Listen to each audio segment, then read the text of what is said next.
Avui prepararem una ostra, l'ostra, la garnatxa i fruits rojos.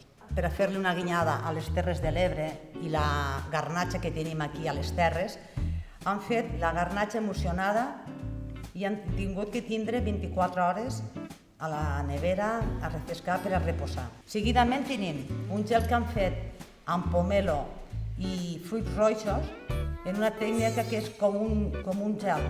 Seguidament tenim, que és la mateixa tècnica, però una mica més triturat, també en 24 hores de repòs, és en aràndanos. I és més o menys com la de pomelo. I té un altre tono. Després tenim la fulla de l'ostra. Després, normalment, al plat sempre fem una esferificació de fruits rojos en este plat. Però avui ho farem en aràndanos. I finalment ficarem una flor.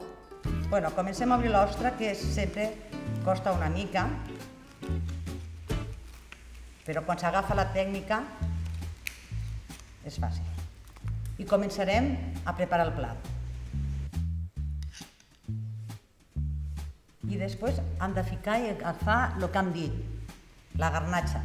Ja està preparada per a que li doni cos a l'ostra. Han de ser una mica generosos per a que es pugui marinar bé l'ostra.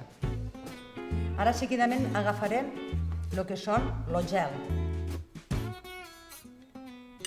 Després l'altre gel, la fulleta de l'ostra.